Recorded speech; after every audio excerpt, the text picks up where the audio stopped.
Dun, dun, dun, dun, dun, dun, dun, dun, dun, dun, dun, dun, dun. Oh, goodness. Hey, it's time for a promo. I'm Erik Burnham, writer of Teenage Mutant Ninja Turtles, Saturday Morning Adventures, and Archie Meets the Army of Darkness, and you're listening to Splash Pages.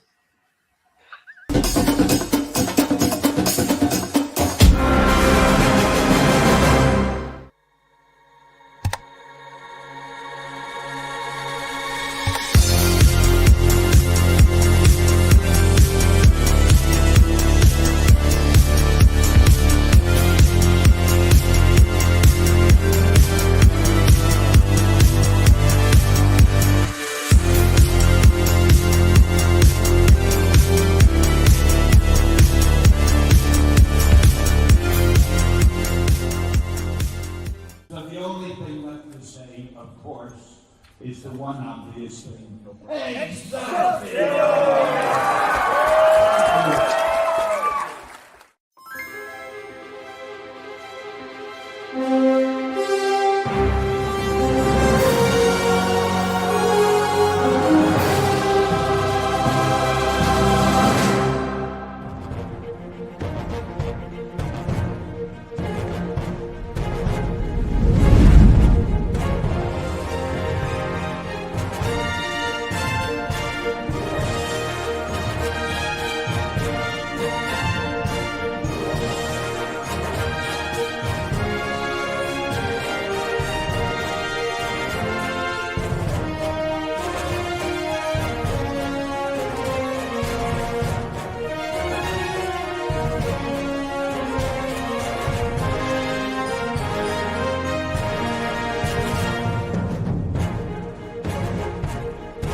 What's wrong with him? His girl just broke it off. It's her father. He doesn't want her dating a zombie. Why? What are they, demons? She is predeceased. An outsider? Man, you're asking for trouble. She broke my heart. You're a zombie. Technically, you don't even have a heart. After all of the great cinema that we brought to the world, and we still get no respect. I don't know why he doesn't like me. I'm responsible, a full-time job. You work at a haunted house in October. I'm trying to be healthy. She's a vegan, so... Wait, you're giving up meat? Oh, come on. What are you gonna do? Attack a farmer's market to try to impress her? Now, if he was a vampire, you'd have a much better chance with her death. Yeah, those pretty bastards. I didn't think this would be that hard. Hard. Man, I'm a zombie and I'm black. Well, here we go. I blame the educational system. I blame the media. I blame George Romero. Oh. How could you be so disrespectful? Coffee? Zombies don't know much, but they do know good coffee. Deadly Grounds. It's coffee to die for, and zombie approved. Who's George Romero? Just have some coffee. Hey, hey, everybody. This isn't Leo. This is Batman. But Leo's working on something really important for me, and he caught a case of pneumonia. But he might be back later. I don't know. But until then, the storm's coming. I am the storm. Yeah. Wow. Have fun, Leo. Happy Tuesday, everybody. Leo is gone, so you get me filling in as your Fleo. We have an awesome show tonight. Got an awesome guest. More importantly, we have some awesome co-hosts. So let's go over and say hi to our latest new co-host. Wrong button. Bad Fleo. Hi, MJ. How you doing? Hi, hello. I'm well. So happy to be here. I'm really excited. Because honestly, like I said, we're going to have a great time, great guests, and I mean, let's be real. This is our life, and it's wonderful. All right. Hey everybody, especially you, Dylan, out there in the world of streaming. yeah, as MJ said, this is going to be a fantastic show. This is a 3-time visitor for us, and Yes. the magic just keeps getting better and better. Without further ado, over to Drew. Yes, it is I. Yes, everybody said it. I have no problem saying it. This is definitely one of our favorite returning guests. This is someone that I very much admire and actually had the pleasure of finally getting to meet last year. If you are a fan of childhood cartoons, properties from the 80s, this guy has written stuff that everybody would love. You've seen him on Teenage Mutant Ninja Turtles Saturday morning cartoons. He's even done a little Transformers. God, he's done so much Ghostbusters. Scarlet Spider, Mega Man, Back to the Future. The credits keep going because he keeps writing, and yet he's one of the most humble, nicest person we ever met. But why am I just going to keep talking about him when he's right here and he's been hearing all of this? Everybody, get up for 3-time returning guest, the one and only Erik Burnham. Yay! Hey, that was too much praise. I gotta go. All right. Damn it. The shortest interview ever, 3 minutes. That's right. Yes. Wow, that's a record, guys. Well, because of our intro, it's at least 6 minutes, so that's not bad. True. And Eric's one of the few that's actually part of our intro. You see, he makes a little cameo. So 2 Burnhams for the price of 1 tonight. Ooh. Yeah. Glad to have you this night, Dylan. We'll get you through your anxiety because this is going to be so much fun. Yeah, it's going to be a great show. Well, before we start, we were saying this before, and I'll say it again. Erik, it was just so great getting to finally meet you at New York. I mean, that's been a goal for like ever. And then the second I saw on your newsletter or your website, like, oh, I'm going to be in New York for like 1 day. I'm like, I'm sorry, what? Yeah. And it was very last minute. Yeah. Yeah. I have never, like, the amount of circumstances, I was like, I got to get there by 1. I got to get there. I got all the books, got all the thing, and it was just, it was really one of the highlights of my weekend. I mean, I remember telling these 3 knuckleheads, I was like, oh, guys, I got to meet Erik Burnham. I got all my books signed. And Carrie's like, when you say all, how many? And I was like, what is math? Probably like What is math? 100.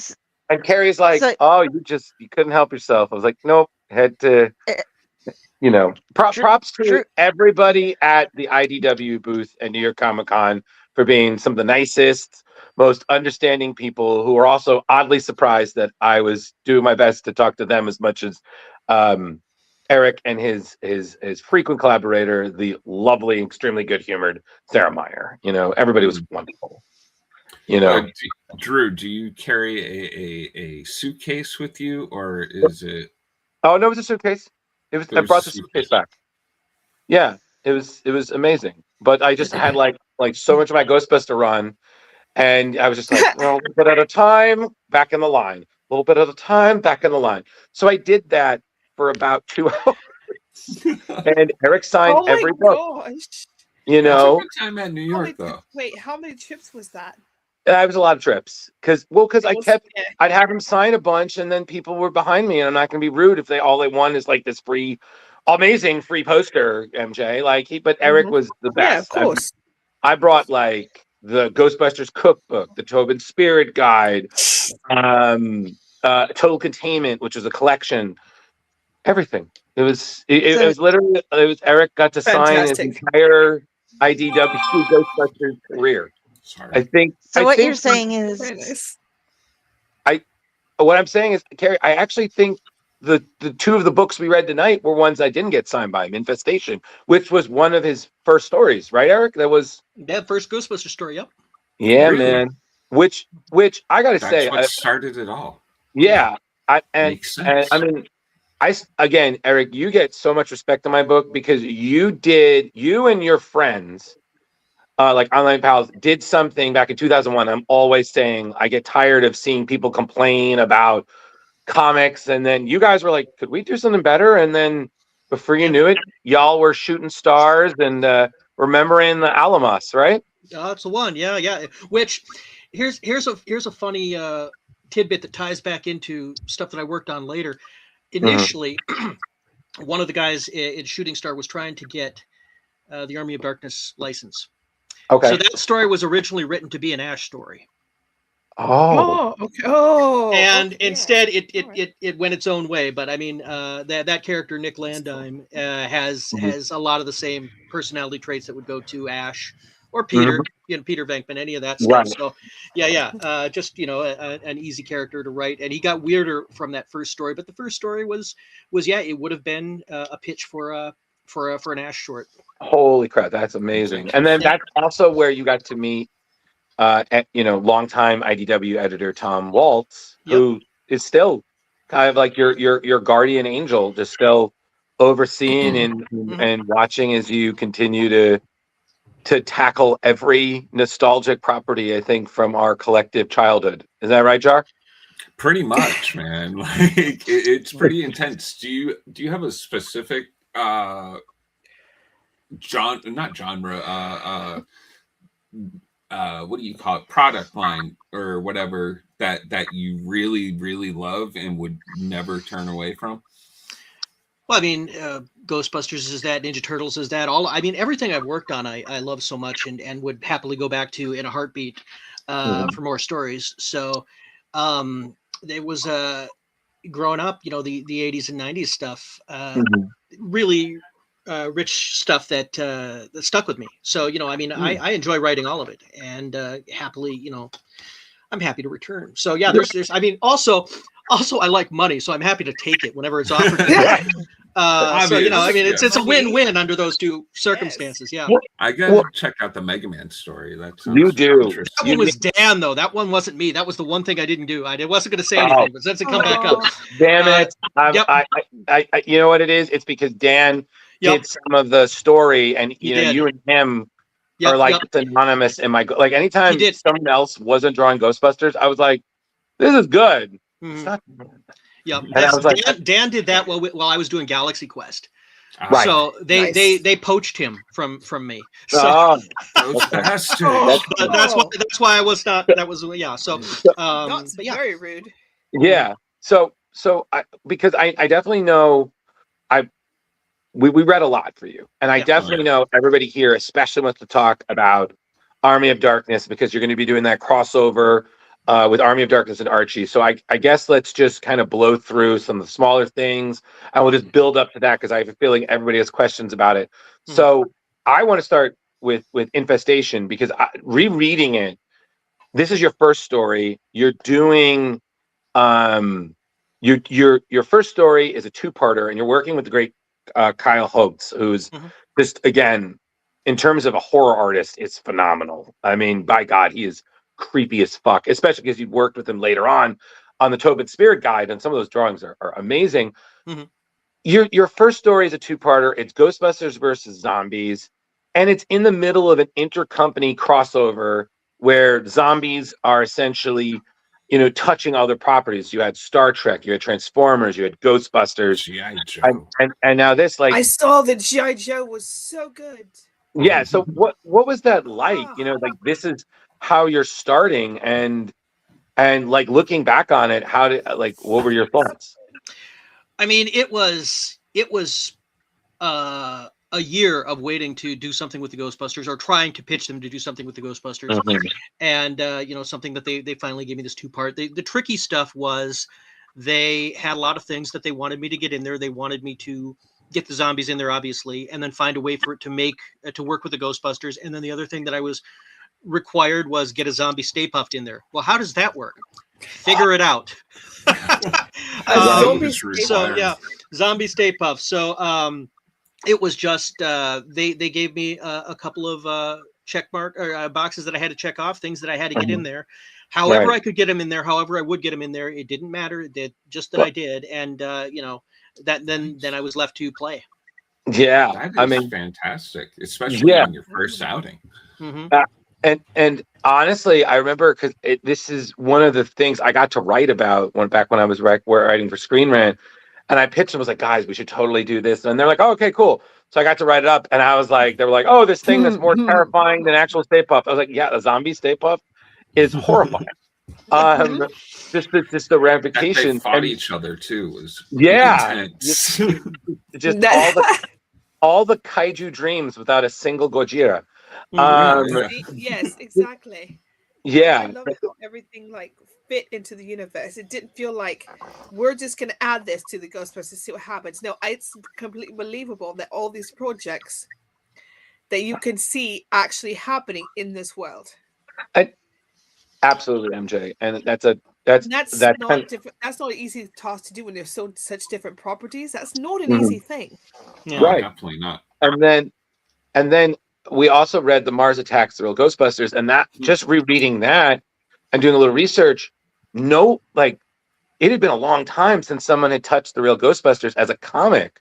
Yes, and you did this, and this was you did that kind of during a break, because I remember you were writing Ghostbusters, and then there was like a break in between, I think like volume 2, and you needed to write something that Pops, Sony, and IDW liked, and you even incorporated War of the Worlds, man. I mean, what a ambitious awesome one shot. That was absolutely brilliant. That was brilliant, truly. Yeah, I enjoyed that. I really enjoyed War of the Worlds. That was just, I mean, so how did that all just come together, man? Like that was fantastic, and did you feel any pressure like approaching that? No, I didn't feel any pressure because it was just playtime. I was only familiar with Mars Attacks through the Tim Burton movie, and I mean, of course, I watched scads of Real Ghostbusters, and they were always so careful with what kind of backstory that they gave to those stories that it felt more mature than it probably was at the time. Yeah, but no, it was just here, take these two, put them together, have fun, and everything else was just me. What would be cute? War of the Worlds. Let's work that in there. But what I remember about it was, I wrote this when I was at a convention in Minneapolis. I was working on this thing, and it was a quiet convention because it was the first time that they expanded out to comic guests. So I was left to my own devices for a lot of it, but I was also put in between two party rooms. They wanted to be joined together, but the hotel didn't do that, so it put me between them. So I'm sitting here writing the story while I'm hearing conversations through the wall. And then I'm stopping to see. Wait, no, come back! I need to know what happened here. And that's what I remember more than the book. Of course, it was a decade ago, but I mean, it was a weird experience to write in. But no, it gave me a chance to play with a slightly different voice than the movie Ghostbusters had. And I mean, it's a similar, but it's a different take and different beats to the language. So it was fun. Totally. I mean, everything I've done is fun. Well, so yeah, of course. And then later on, you got to work on the actual Real Ghostbusters. I mean, they became part of the canon. You had the Get Real, which was the main Ghostbusters meeting their cartoon counterparts, and then the whole multiverse thing. I mean, as a huge fan of that cartoon, I mean, got like literally all my nostalgia, and I was just like, oh my god, this is just everything I wanted ever since I was a kid. And the last episode aired, and I was like, part of my childhood just died, little kids. But I come back, I'm like, and we're back. Yep. So thank you on that one. Yeah. Well, you brought up Galaxy Quest as well. And I like Jar, Carrie, correct, and MJ, correct me if I'm wrong. I think the only other comic of Galaxy Quest we read was when we had Scott Lobdell and his global warming. So this was the other one.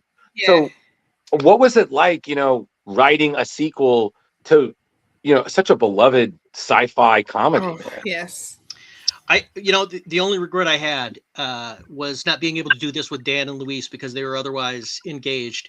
And I think if I had them, it would have made just such a difference to the story just by the way they approach it and the acting that they bring to each of the characters. And you know, like I said, the guy I had wasn't bad. His storytelling was great, but he was not Dan. And so it just, like I said, I think it would have been a little bit more magical with Dan. But as it stands, I really loved Galaxy Quest. I loved, you know, the voices on that. Everybody had a strong voice. Everybody had, you know, even if they didn't have much to say. Sigourney Weaver's voice. I mean, you know, from the Aliens and Ghostbusters, all that, I'm familiar with it. Alan Rickman, Tim. It's just, yeah, just keep going. Everybody had just an easy voice to read through prose. So it was fun to play with in that space. The thing with this one was they really wanted me to work the Justin Long character in more. Brandon. And that was Brandon. Thank you. That was a little trickier to work into the story, but you know, we eventually figured something out. Tom and I, you know, spitballing back and forth. So, but I would have loved. I set it up with the hopes of being able to do more, and it kind of bummed me out that it didn't go further. And it didn't go further because they decided to cool the jets on the property when Alan Rickman died. Right.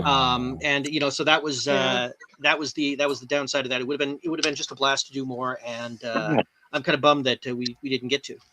Yeah, I'm bummed he died, you know, but yeah. Yeah, that part sucks too. That's also yes. Yeah, but we're kind of flying through things. So MJ, Carrie, Jar, if you have any questions, I don't want to steamroll through anything, guys. So if anything comes to mind, oh, nice. Oh no, this was oh yeah. I like Dylan's question about Godzilla too. Okay, Yeah, if you so- want, we can take a couple minutes to answer those, Gary, if you want. Yeah. So I don't quite get this one, but if you're at Transformers, Ghostbusters, that was really fun. Surprised me as IDW and Transformers were flopping at that time. So I think you. It's a compliment. Yeah. Yeah, Okay. kind of Well, got them thanks. going back. Yeah. And Dylan would like to know Godzilla versus Ghostbusters when. I can actually see this. That's You a know, hard one, man.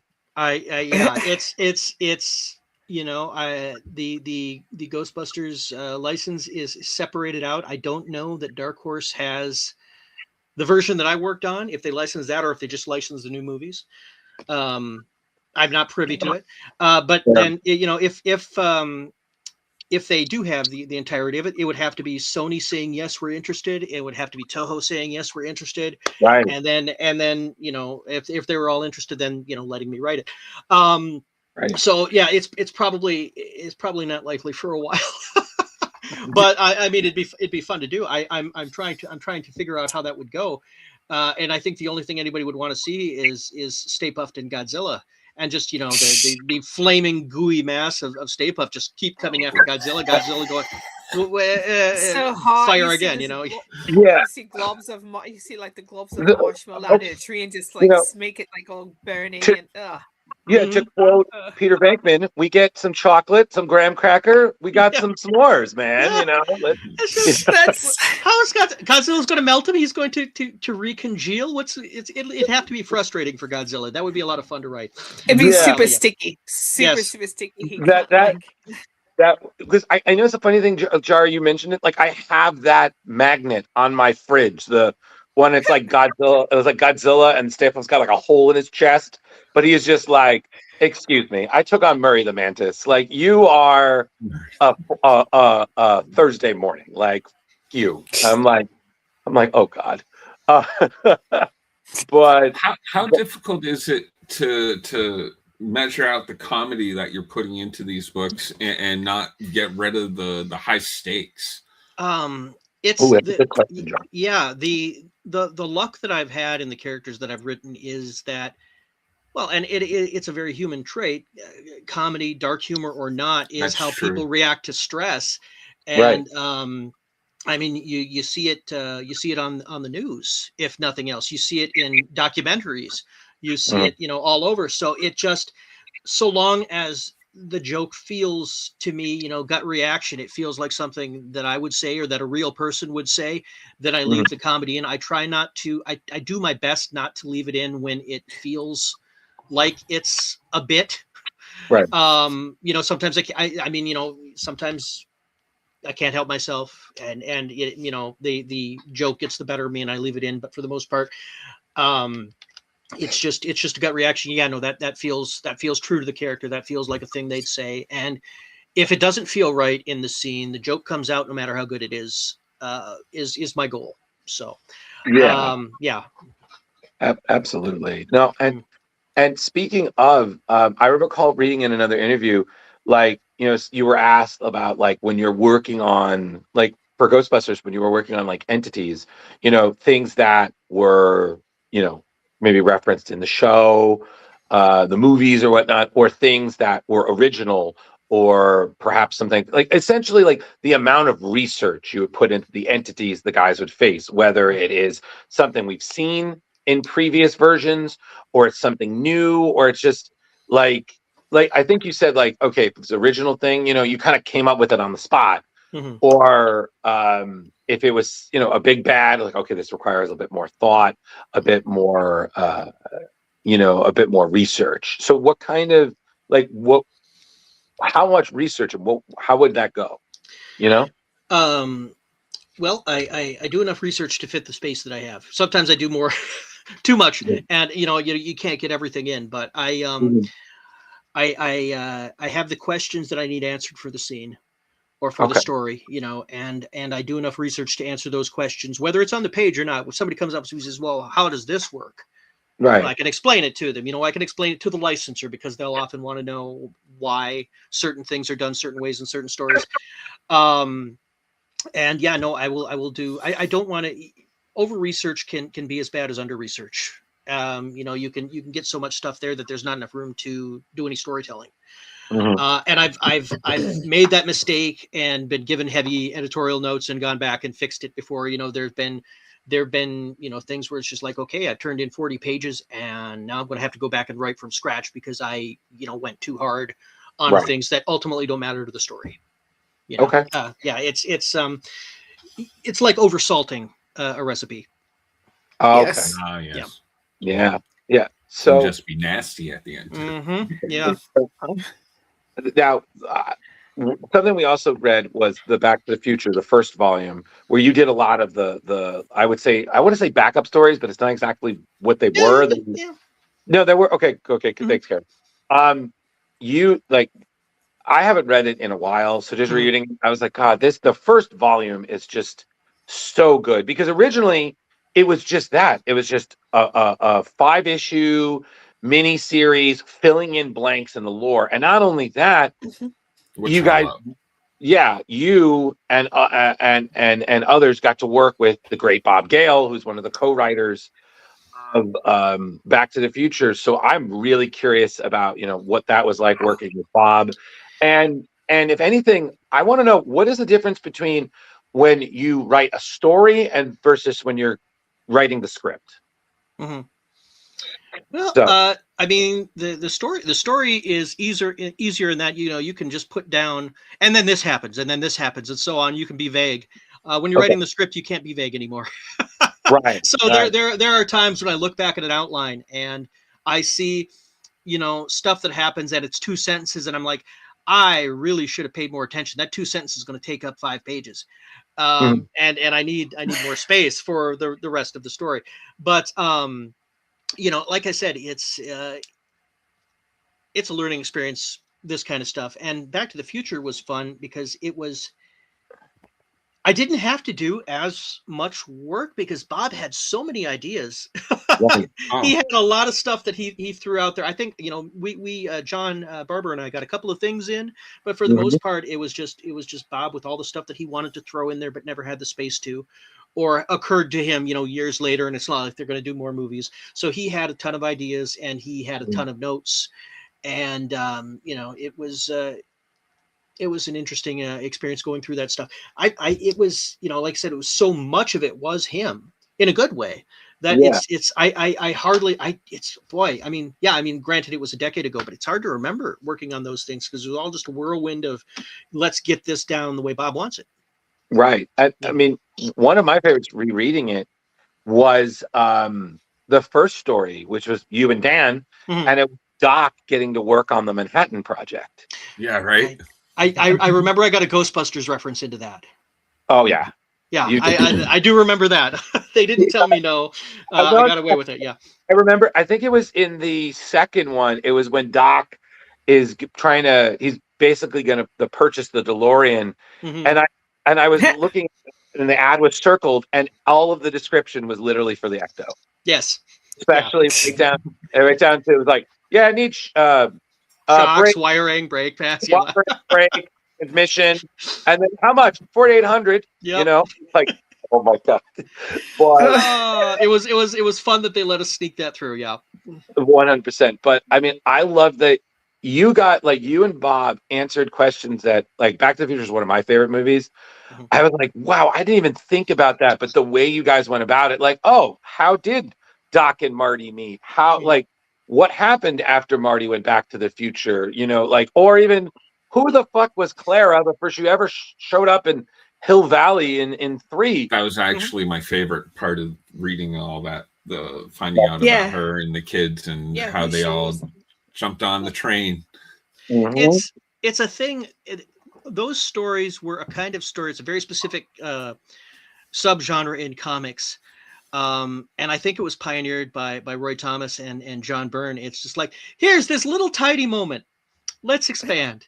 You know, I mean, I think it was Byrne who wrote an entire comic to explain the different a coloring misprint, or or something like that in Amazing Fantasy, the blue spider on the back, or the eyes coming through the mask.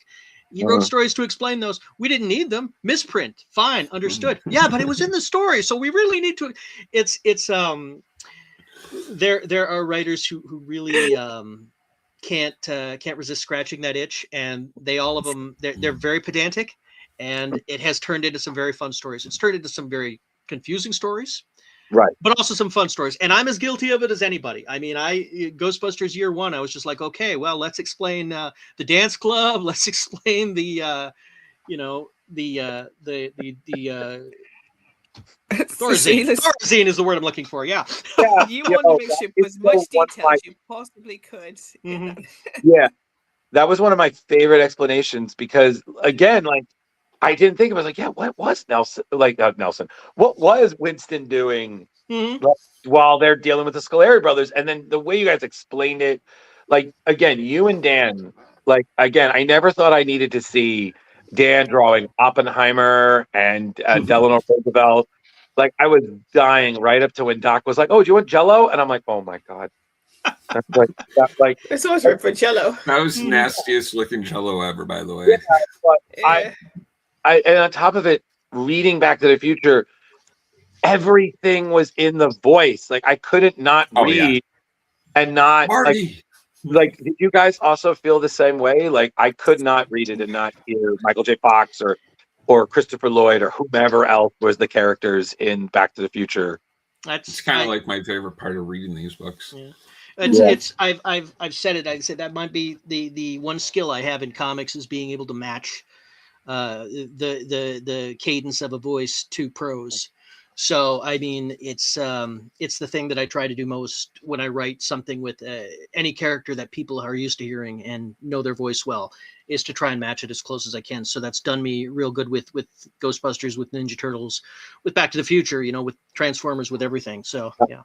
I will say this one more thing I just want to say is, and I completely forgot about this until I reread it. I was like, oh my god, how Doc funded his experiment with comic book history is right.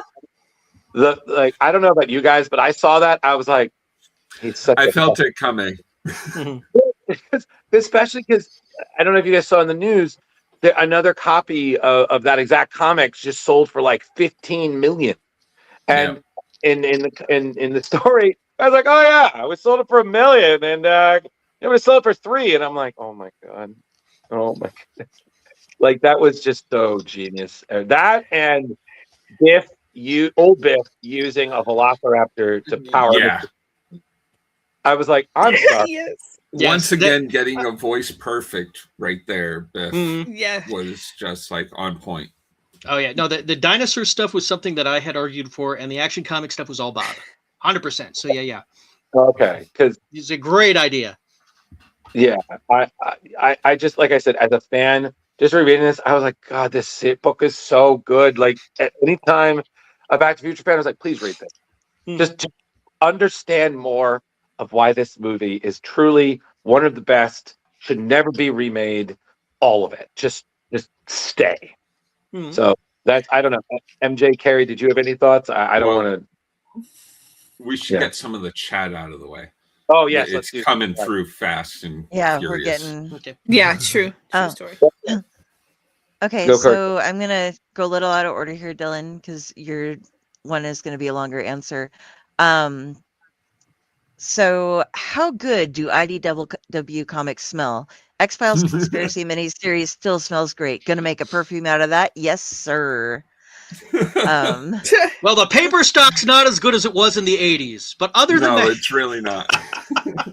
Did he say the X-Files? Is that going to smell like the Lone Gunman? Like, I hope not. God, I hope not either. No. That's a top pungency. All right, what else, Carrie? Okay, Dylan would like to know what movie franchise or franchises that you haven't done yet would you like to write a comic version of? Oh gosh. There's bunches. I always, the easy answer that I always say is Indiana Jones, because I do love Indiana Jones stuff. But what? but yeah, Mitch Halleck would love that. Yeah, see, it's hard because whenever you put right on the spot, I'm just like, mind goes blank. I can always remember Indy. Star Trek would be fun, or certain areas of Star Wars, maybe not necessarily the ones everybody else was after. I'd like to like the organized crime parts of Star Wars would be fun to write. Oh yeah. Gosh, I mean, again, like I said, mine just goes blank. You know what?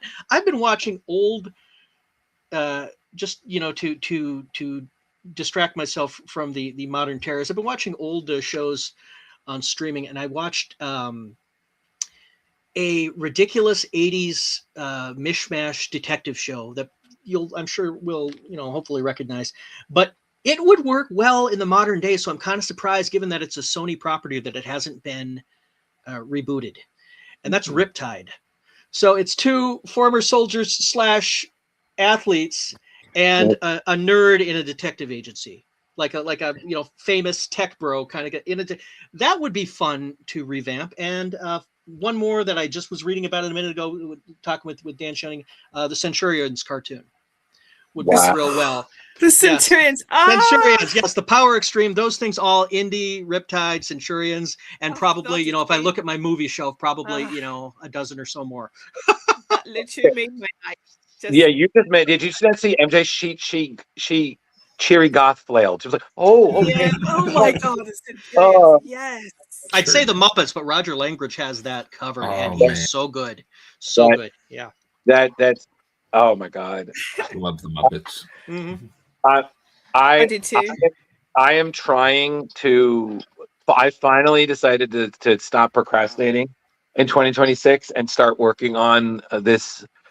I don't mind saying it, just because I maybe it'll motivate me more to do it in case someone tries stealing it. But I really want to do like a version of Ghostbusters, but it's the Muppets. Dying, and I've been like casting it, and I keep talking to my friends, and I keep casting more and more, and everyone's like, "Okay, this is great, just write it." And I'm like, I was like, "Okay, that's." The idea is sound, but sitting down, I was like Eric's mind was like, I'm blank. Like, yeah. It's like sure, completely blank. I did. I won't say what it is, but I did for my own amusement.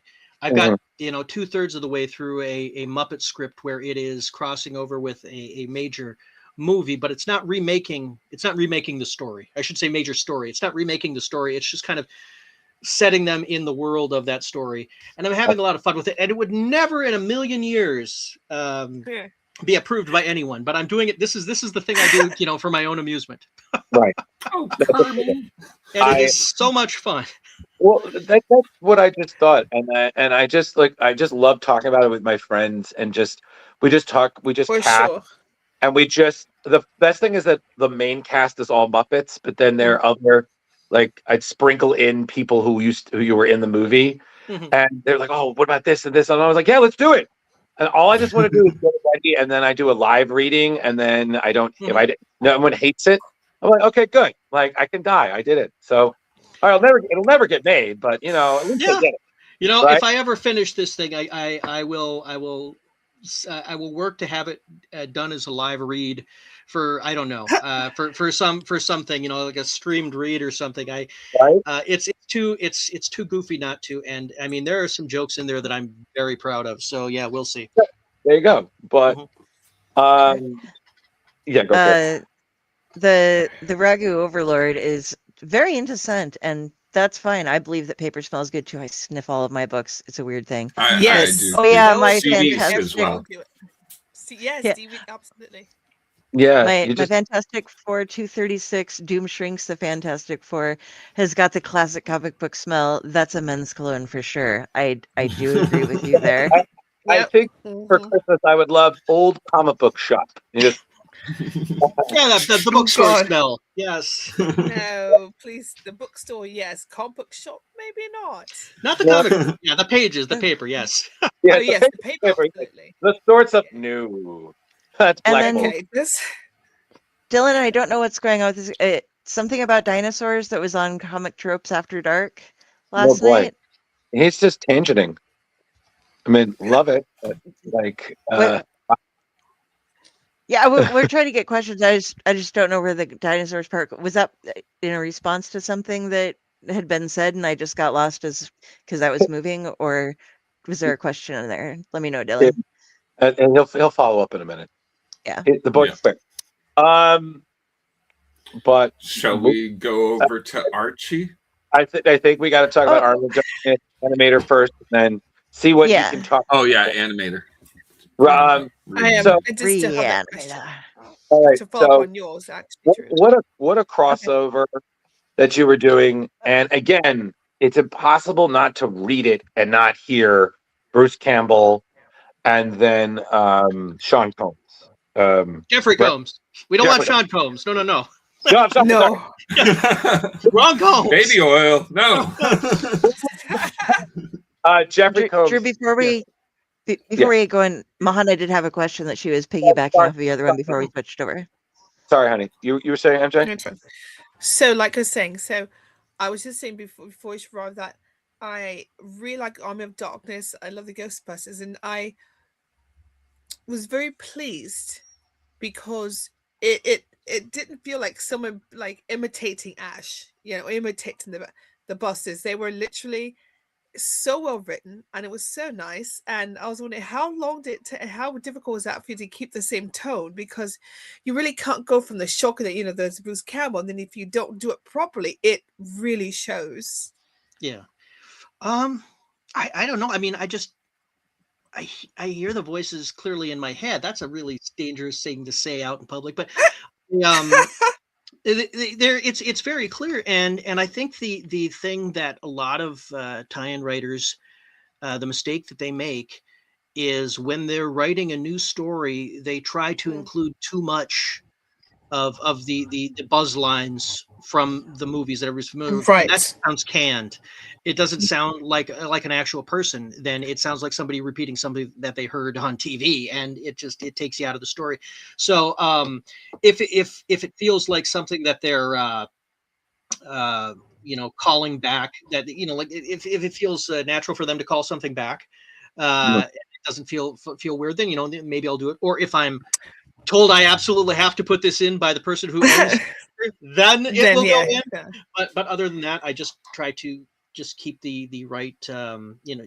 They can say new things. It's okay. Ash doesn't always have to refer to the boomstick. You know what I mean? It's yeah, right. And as I said, I like the timing. I like just the overall flow, and I think you absolutely nailed it. Oh, thank you. Yeah, the personalities really came out, especially and then it's always so funny because again, like MJ said, like so many Army of Darkness stories I feel get caught in a loop because you want to kind of like, I don't want to say caught in a loop, but they feel like they played safe. Oh, we're gonna go back to the cabin and we're back in time and we're dealing with Arthur again. And speaking of Arthur, RIP, the actor who played Arthur in Army of Darkness, I believe recently passed away, which sad because he was truly fantastic. So R.I.P. my lord. Hopefully your shoe is tied now. Thank you. Suddenly that reference, but you took it in a great direction, and it made sense. You know what I mean? Like, because that, I think, always Yes. um Carrie, this is the other Army of Darkness reanimator. Yeah. This is the one I was talking about earlier. This is Nick Coor. Oh, Yeah, it's okay. This is yeah, that I didn't. That's what I grabbed from what we had in the thing. So that sounds like a certain someone recovering from pneumonia. yeah. But it was fantastic, man. Like, just the I was voice. looking. I was like, when did that happen? That didn't happen. I was gonna say the art looked a lot different. Yeah. But like, especially how obsessed Herbert always is about, again, the perfection of the formula and everything. And then Ash is like, I couldn't be bothered. Just leave me alone. Just literally. Just Ash is very familiar. I mean, he's an upper Midwestern guy. Yep. Technically, he's from the same part of the world I am. I understand him. This is the same. Look where all the Ghostbusters guys came from. They came from Canada. They came from Ontario, or they came from Chicago. or Ernie aside, he's from Detroit. So I mean, and he also he lives near me now. So yeah. But it's all they all have reactions I can understand because I see it out the street. I like how he reacted when the burger joint he liked, the greasy spoon, he was so upset about that. Yeah. But oh my god. I love that you brought Bad Ash in, because that in all of the original Evil Dead movies, like, Bad Ash was the thing that fucked with me the most. Like, he's like, little good shoot, just be, and then like hey, you got something on your face. What? Yep.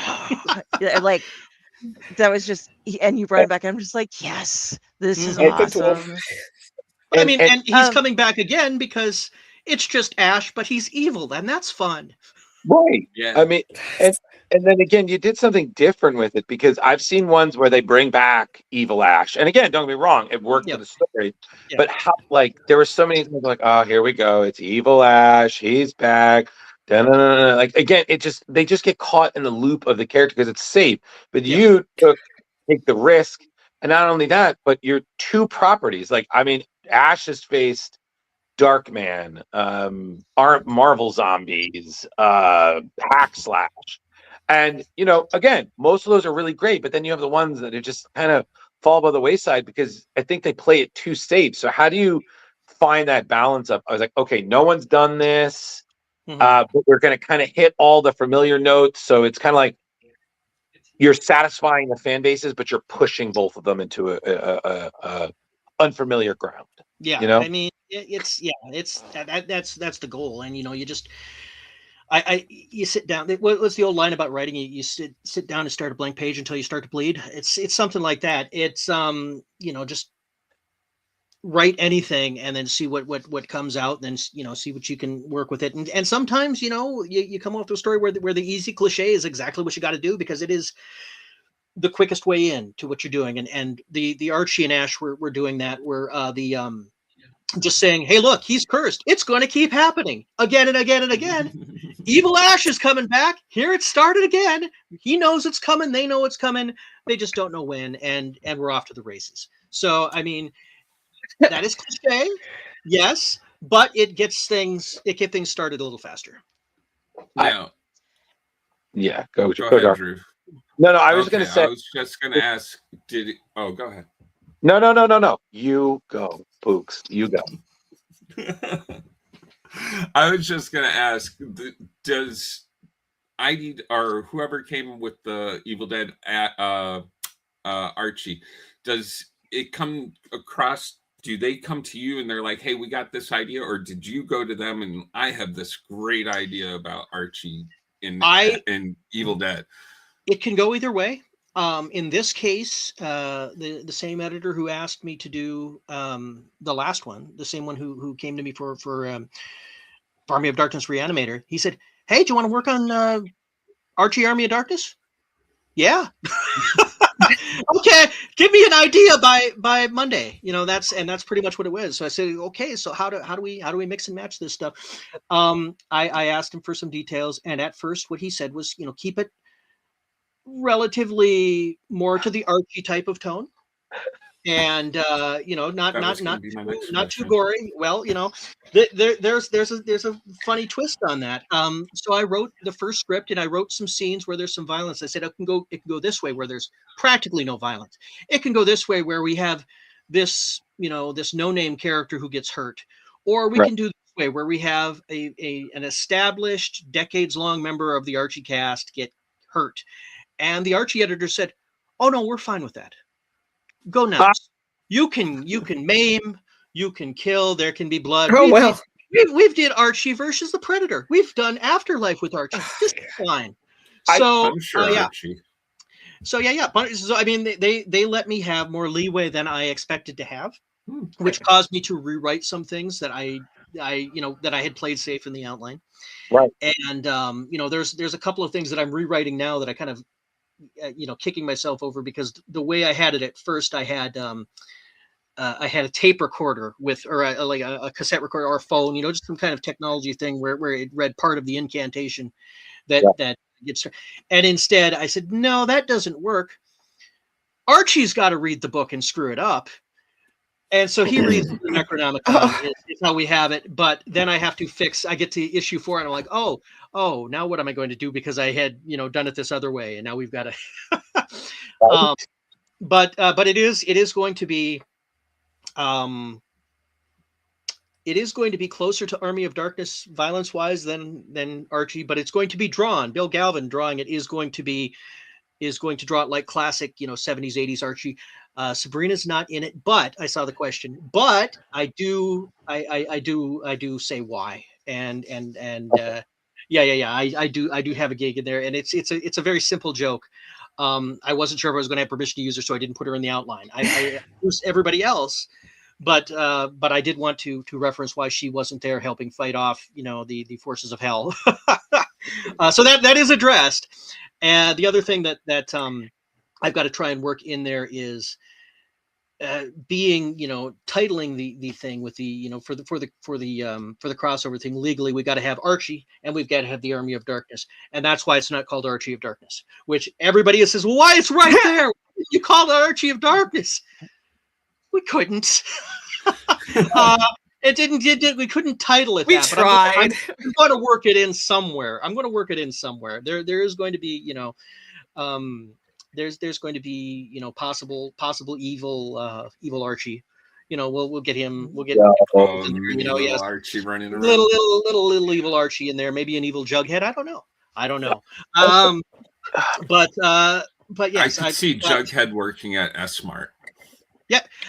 Funny enough, I would think Moose. More like Moose would work at S-Mart. Archie will be working at S-Mart. That is how he meets Ash, and he needs to work at S-Mart because he needs a job, because he promised Betty and Veronica some very expensive things, and he doesn't have a job. So hey, S-Mart is hiring. They're about to open, and here's your training manager. Heck, kid name's Ash. There it is. We've got the whole thing going on in there. I've enjoyed writing Ash, talking to the kids. Of course, he's not calling them by name. It's you've got Red, Blondie, Sweetheart, Twitchy, and the guy in the hat. Twitchy. Reggie is Twitchy. Yes. Veronica doesn't like the nicknames. So I had to make some modifications because this being Army of Darkness, I'm not allowed to use anything from the Evil Dead 1 or 2. So not a cabin in the woods, but I could do a lake house. So we've got a lake house that Reggie inherits, and Archie finds a book in the basement, and that's how we start everything off. Okay, I'm glad he finds that, because I swear to God, if he found Keanu or Sandra Bullock, I was like, no. That's it. That's it. Yeah. Yeah, right. But I mean, and on top of it, just thinking about it, like Archie himself has been. He's had his own history of weird crossovers. I mean, you guys referenced, the Predator. Mm-hmm. Predator. I swear to God, the Punisher was there once. The 90s. Yeah, I the got those Punishment. books. Oh, MJ, it is the weirdest There's thing that 2 different books. and the Is worst. it really? I swear to God, it's the weirdest thing, but it oddly works. And at the end, they had the greatest cliffhanger ever. I think it would have been Jughead versus Wolverine. Yes, And yeah. they never followed up on it, and it is one of the most disappointing things of the '90s. And the '90s had a lot of disappointing things. Yeah. Like Wolverine, Yeah, like '90s Wolverine saying Cerebro is telling him Jughead is like one of the most dangerous people ever, and it's just claws out, spreading the photo. Yeah. Yes, that would be yes. But that's, no. Well, But- all right then. but on top of it, Well.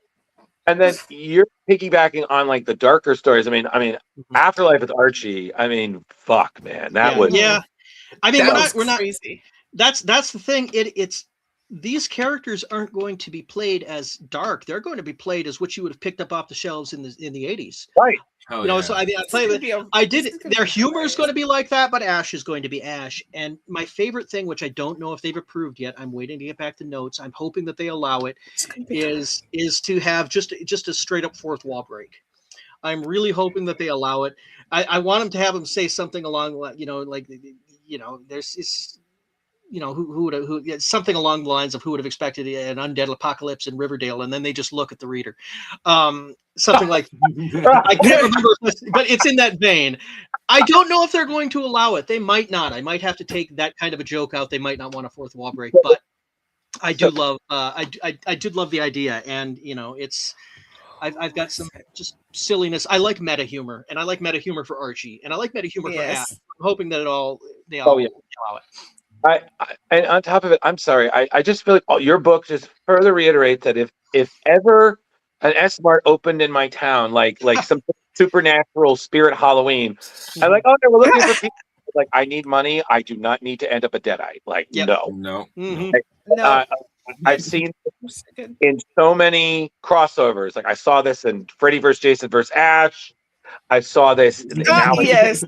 I was like, anytime an S-Mart opens and Ash Williams is there, somebody is going to die. And by somebody, I mean a lot of fucking people. Yep. So there is spoilers. One of the long-standing Archie characters does get killed in the first issue. So that's issue. I mean, I don't have a ton of violence, throughout. There's a lot of running away, but there is a death in the first issue. So Ash and Scooby-Doo would be hilarious. They're on that same. Ash and Scooby-Doo. It would be pretty good. It would be pretty good. Which reminds I remember the Scooby-Doo Scooby Armageddon from a few years ago, and I was always upset that they didn't title it Scooby-Doo. Yeah, that was just like they probably have reasons, but that would have been a good. That would have made me happy. Are you talking the Scooby-Doo Apocalypse, the one that? Yeah. Great story. We were fortunate to I think be the last people who interviewed Keith Giffen before he passed. And the entire interview, he's we're gonna take questions, and he's talk about Lobo and Blue Beetle, but we mentioned just on a whim, like, oh yeah, we love Scooby-Doo Apocalypse. His eyes, I was like, oh my god, I loved writing that. That was so much. And now I just can only imagine if I said, yeah, you should have titled it Scooby-Doo, but he'd been like, yeah, fuck off. I'm like, all right, cool. No, like I said, you can't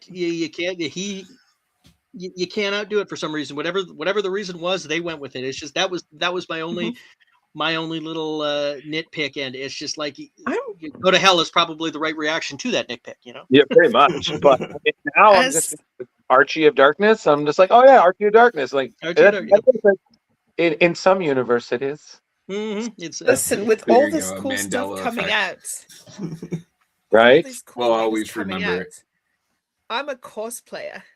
So I am absolutely going to be doing some of these absurd cosplays. Well, listen, people cosplay Erik's work. He sees that. People are like, oh, hey, cool. He's like, yeah, it's really fucking cool. I've only seen, I think, 1 or 2 cosplays from Ghostbusters, and I try to think if I've seen anything else. No, I saw a Ron Alexander cosplayer, and it was just, I was amazed. I I know I believe I tagged you and Dan in it because I have a friend in the New York Ghostbusters scene who always dresses up like Belushi. Oh yeah. Yeah. The real Ghostbusters. His name is Chris Sorrentino. He's a fantastic artist guy. But he's every year at Ghostbusters Day, me and my team always find him, and he's just sunglasses, hat. He's got and he now has a jumpsuit that says Jake, and it's the big. But the first year I found him, and I was like, "Can I take a photo?" And I tagged both you and Dan. I was like, "I think this guy looks familiar. I feel like he's supposed to tell me something." But no, I told him, I was like, and I said, I was like, I'm going to tag, because at that time I had at least interviewed you. I was like, I'm going to tag that. It was like, oh man, that's rad. And I'm like, got you, buddy. Like, if you're going to do one of the best runs of the cartoon, of the comic, of the franchise, fuck yeah, I'm going to hype my boy up. And every year I see him and I'm just like, there you go, man. Everybody's got to have somebody to love. You know what I mean? There it is. But no, but like I said, Eric, just I again, just can't not ever appreciate when your work comes up for us to review, because it's always just so much fun. I mean, that's it. That's the goal. Fun is the goal. Yeah, it's always like going back in a time machine and just being like, this is my childhood. Yeah. I mean, and especially like people like Jar and Carrie. We've interviewed Eric before. It was great. MJ, you're coming in this new, and we all were like, yeah, this is fucking rad. Like, this is amazing, truly. Yeah. Absolutely. Yeah. But who do you think plays best off of Ash in the Archie world? Honestly, Archie is such a good straight man, as far as, because he is the exact. Doesn't have the level of snarkiness. He's generally a sweet person. He's clumsy. He is a great foil for Ash. Veronica is very annoyed with him. She's annoyed with his attitude. She's fun to write against it, and he scares Reggie, which is fun. Yes. Betty and Jughead just react to him as normal. They don't have quite the same extremes as the other two that I've yet. But I should try to get the something in there before I'm done writing the whole series, something a little bit more silly with Jughead and Betty.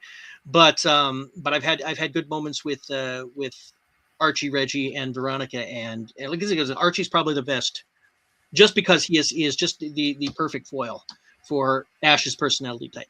He's a nice guy. He is very much a Bud Abbott type. And that's the thing I love about this upcoming story is because it's so easy to just do Riverdale, just dark, broody, teen, angst. But I think it's even scarier when, like you said, we've all at one point read an Archie comic, so we know how wholesome and whatnot. And to just imagine Deadites and whatnot in that world, it's just like, well, that's terrifying. Mm-hmm. I was like, I didn't expect Miss Grundy to do that. Yeah. Well, I was trying so hard to remember her name. Thank you, Drew. You're welcome. Gotcha. But MJ, you saying something? Well, no. If someone asked, is Ethel in this series? Oh God. I haven't written her in. At first, I tried to. The first outline I did was just the big 5 characters, because I wasn't sure if I was going to be allowed to use anybody else. Maybe mention them, but not actually show them. So I wrote, a generic teen party with, all kinds of characters that were not anybody you'd ever heard of. And they said, no, bring in, go hit the bench, dig some folks. And so, that's how you get Moose and Midge and characters from the 40s that nobody's heard of since the 40s that I can't even remember because I don't have the list in front of me. We dug stuff out. I'm working on a gag where I have now in the story, Archie does not complete the incantation at first, which is in the first issue. So the Deadites can't just attack and run them over and kill them. And that, holds them back a little bit. Eventually, as the story goes on, the Deadites will be let loose upon Riverdale. So the gag that I'm trying to figure out a way to work in, and I haven't yet, and it might not work, So I might have to come up with something else. But right now, I'm trying to get them to just be mowed down by the bad luck of Jinx Malloy. Yeah. You know, I mean, he's just like they're running down the street. Here's the zombie horde, and he's just, you know, walking down the street kicking a rock, and all of a sudden, you know, just chaos They happens. trip over the rock or something. Exactly. You know, they're all, you know, it just, yes, lightning comes from the sky. But that's what you know, that's what I'm working on right now. And again, maybe it's a spoiler and maybe it's not, because I'm not going to know if I'm going to be able to make that work in the pages that I have. So, but that's how deep down to the bench they're letting me go. Jinx Malloy, awesome. What? Yeah. So yeah. Yeah, I was like, God, I haven't heard that name in ages. A long time. Yeah. I'm not entirely sure he's been used since the 90s. I could be wrong. Well, and another question I had was when because again, like your projects always have this nice collection of variant covers, you know, which are stellar arts. Even someone that we've had on the show, Stuart Sager, always does like beautiful covers. How does that come up? Do they offer to do the variants, or do you guys do you or the company seek them out? How does that work? It's something that I'm not necessarily to be a part of. It is all, I think, when it comes to sales variants. Yeah, no, that's a thing that sells some books. It's you know, just get some people collect just the covers. They just want, you know, they want that cool cover, put it in a slab, hang it on a wall, or you frame it, whatever. So the sales department, exactly, yeah, no, either the sales department or an entire department just for variant covers for retailer services, whatever, they reach out to the artists that they like to work with. They reach out to artists that they think you know, they can get, you know, if you 1 in 500 variant, well, who's going to pay 500 copies for this one variant? You know, you pick your few artists that you can, you know, make that work for. There's not many, but there are some. And you know, so yeah, it's all from the money side, and they do their job well, and they've picked some good artists, and we've got a couple of fun variants on this one's. I'm surprised. There are some kinds of art that are, like I said, it would have not surprised me to see Campbell do a cover for this. He didn't, as far as I know. But I haven't seen all the covers that they've got, so who knows? I've seen Robert Hack, I've seen Francisco Fercavilla, I've seen Bill Galvin's, I've seen a couple of others that that I've seen the images, but not the artists who did them. So I'm not sure who to credit. But yeah, no, they this is the kind of thing where the bonus of it being saleable is there's a lot of artists who would love to play in this kind of sandbox and do this kind of thing, but they don't have time for more than an image. So, you know, variant covers come in that way. And then that way the fans get something, the accountants get something, and the artists who don't have more time on their plate get something. You know, it's kind of win all around. I just kind of imagine one of the, like, because, you know, a lot of publishers do like blind bag. You know, you ever know what variant? I would just love an Army of Darkness variant that's just like a blood-soaked cover, and it just acts as third hand flipping you off. Yeah. Like, I'd be very surprised if that doesn't show up at some point, if it hasn't already somewhere. But, you know, losing the hand was Evil Dead 2, so I don't know if they could do that. Oh, damn. It's really weird. It's really weird how the rights shake out on that stuff. Yeah. And it's you know, that used to be how the Sherlock Holmes estate did it for a little while. I remember they sued Enola Holmes, that whole thing, because they said, no, the version of Sherlock Holmes where he's empathetic is still under copyright. You can't use it. Really?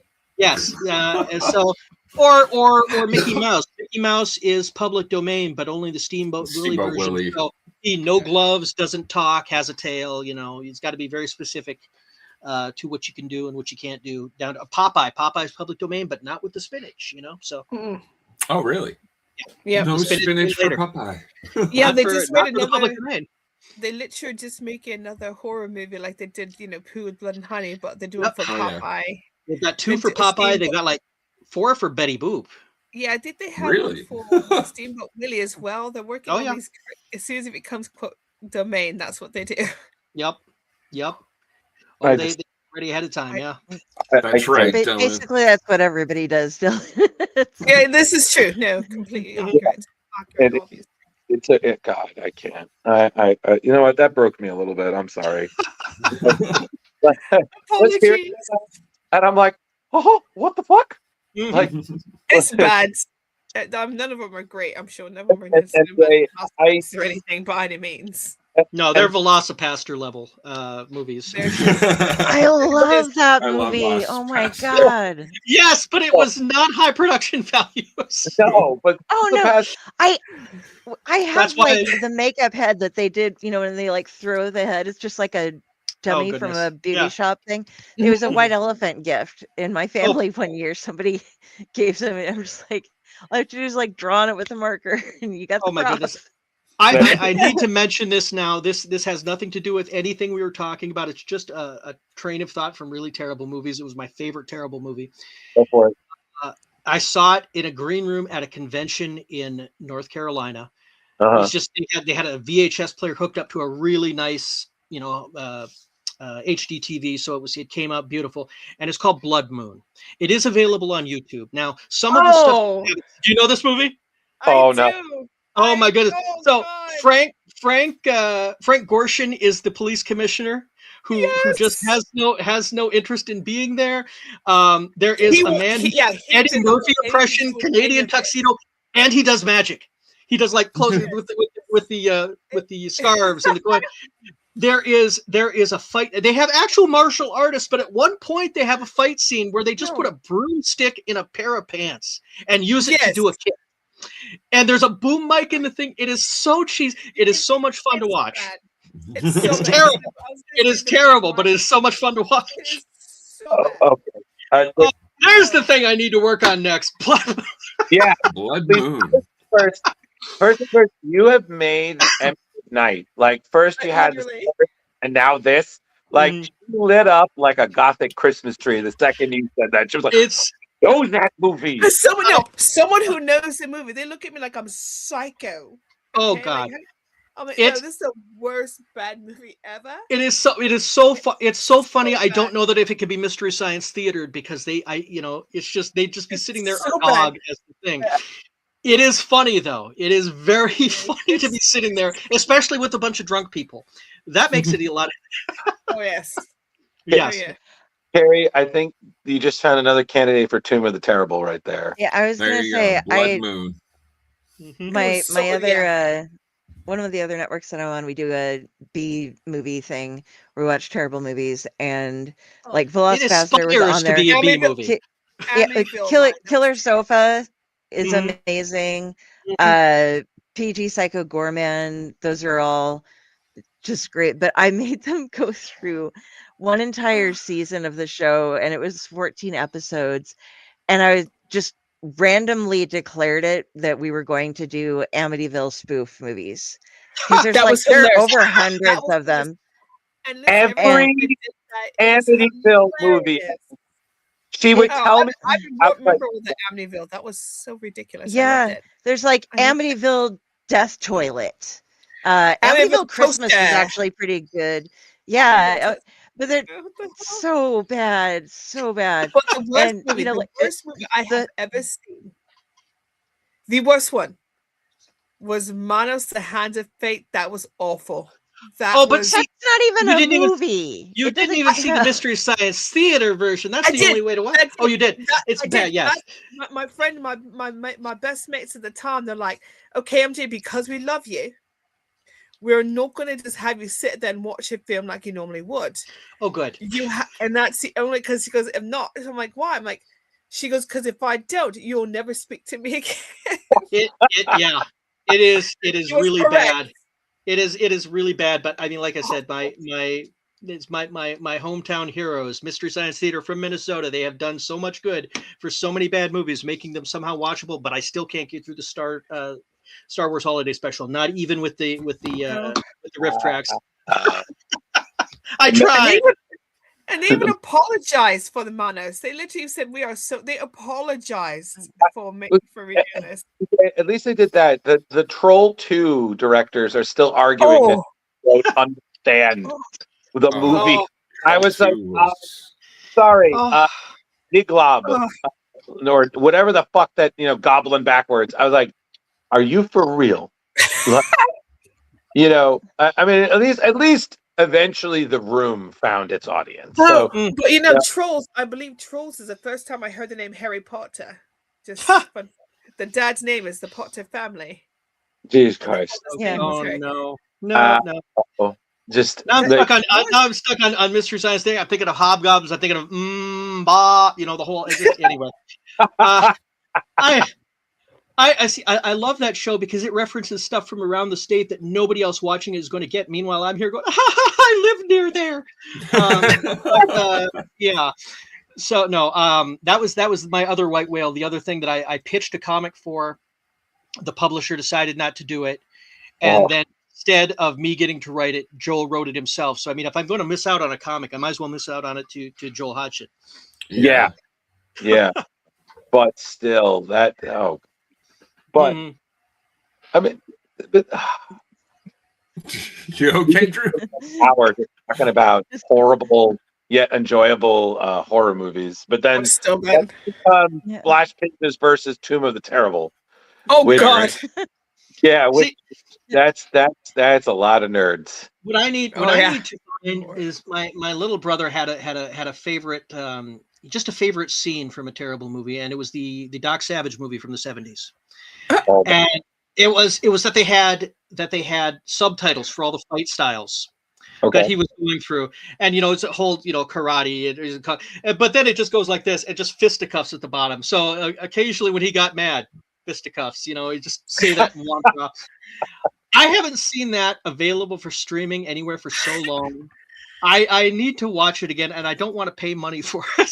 I have the free one. I think Midnight Flight or something. It is all the bad horror movies. It's so bad.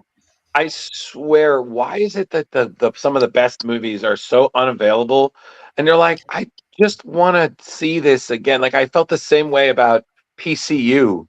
Oh, I have PCU. I have that movie. It was the only movie I owned in high school, so I watched it every day when I woke up because I had nothing else. I lived in the country, so there was no TV channels. Oh, right. I remember my college best friends showed that to me, and I was like, oh my God, this is because I went to a college SUNY purchase, and I read it, and I was like, why is this about our school? Like I'm just this made in the 90s, and this is literally, and someone I think laughed and told me oh yeah, it's based on us. I was like, no, it isn't. But then I was like, wait a second. Didn't the asshole from Die Hard direct that movie? I think something like that. I think so. Yeah. Yeah. But no, this is all so many there's terrible movies. There's just wonderful memories down. And yes, I do. It's fantastic. I will say, to this day, I forever say that one line from PCU. Like, you're gonna wear the band. Don't be that guy. Yeah. I literally say that all the time to the tone. Like, don't be that. Like, you're gonna go interview. You're gonna wear the shirt of the guy you're gonna interview because he worked on this comic. Don't be that guy. I reference do that to around Leo people all the time. I reference around people whenever I see Jon Favreau in a movie, and nobody gets it, and that makes it all the funnier to me. My favorite bad movie from when I was a kid, I believe, is Killer Clowns from Outer Space. Oh, see, now that's less bad than it is that is a straight up midnight movie. I was a kid, and my dad's like, he allowed to stay up, and he was like, "You're not afraid?" I'm like, "Dad, they wrapped him in cotton candy." I mean, they didn't the new It show steal a gag from Killer Clowns? I think with so.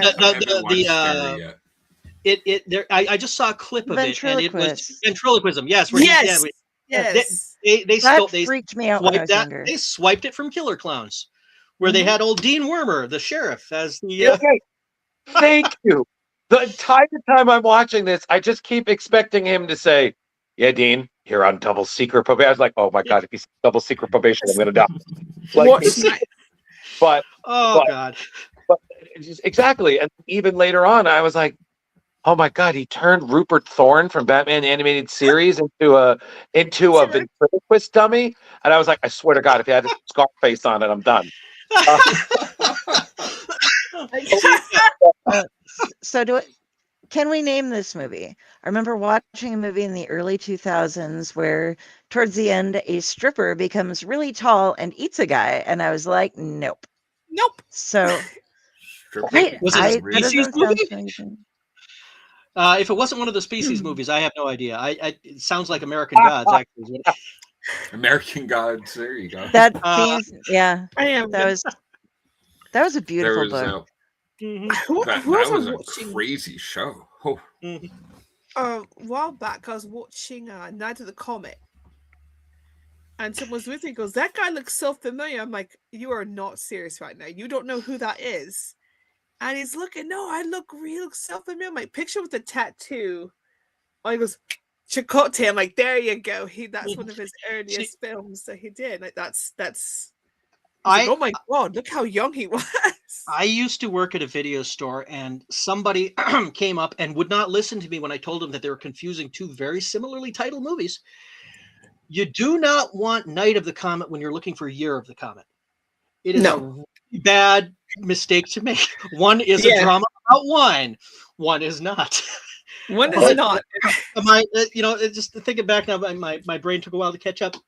Stuff You Can't Find Screaming, my brother's favorite movie, which was The Rune Stone, which is a Norse mythology fueled werewolf movie. And Peter Riegert did it with another line that we absolutely love, where he's just swearing the entire movie. Swearing. Woman looks at him, can you say one sentence without the F word in it? He looks at her and he smiles, says, I can try. And I want to see this. We had it on VHS 30 years ago, and I've only seen the clips. I want to watch the movie. It's available nowhere. Never came to DVD. Not on streaming. Impossible to find. It lives in my brother's memory. Damn it! No. That's a mission for Leo for Plex. Oh God! Oh my God! I still can't believe he found that Nick Fury, David Hasselhoff movie. I was like, oh my goodness! gosh! Oh my! No, Nick Fury. I have that Nick Fury. Yeah, one of our creators was like, oh, I'm trying to find this, and Leo's like, oh yeah, we got it. And then Carrie, I just remembered I never sent it to him. I got to do that after the show. But send it. I sent it to John already, so that's good. And I was like, the Hasselhoff Nick Fury movie. I was like, really? Who played Viper in that movie? Who played Madam Hydra? It's bothering me because I just like it was an actress that I'd seen in a bunch of terrible things. Now I'm blanking on. Thank you. Yes, it's just like I can see a still from the movie, and now I can't remember who was in. Yeah, hold on, I'm pulling it up. Sandra Hess. Thank you. Yes. All right. Now is the Nick Fury movie better or worse than the Generation X movie? Oh, that's a tall order. That's a question. I like to imagine that there is a world where those are in the same universe, and it's just that crossover. I was like, yeah, there's no Avengers in that universe. Let's see it. I want to see them for Doomsday. Let's have them come in for Doomsday. Russo brothers. Bring me Hasselhoff and put him in the same scene with Samuel L. Jackson. I will go to see the movie 20 times. Come on. Even if it's 4 hours long. I will leave my house again. I can't. That would be that would be so fucking good. Give me John Rice Davies Kingpin. I mean, give me the Men in Tights Thor. Give me all of the TV characters. Give me the Daredevil in the all black outfit, please. Just bring them all. Bring them all. Oh, that would be too good. Too good. I'd be the weekly. The thing that with Spider-Man with the web cartridges on the outside of his arm, right? Yes. Like, just, dear God, that how did I feel like that's the 70s Avengers movie I always wanted to see? Oh my goodness. There's the reach. I watched a bit of the Doctor Strange TV movie a while back. Oh my God. With Morgan Le Fay played by Arrested Development, the mother. Why is her name just yes? You know who I'm talking about. The name is gone, but yes. Yeah. So it was just like, wow, she was young then. duh, that's how time works. But that's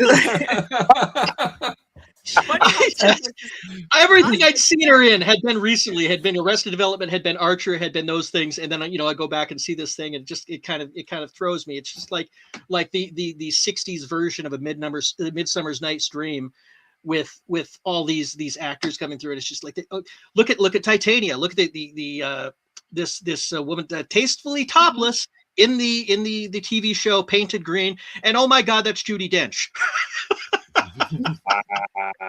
So yes. Anyway, sorry, I went off on the other tangents there. I apologize. Yeah, you're totally right.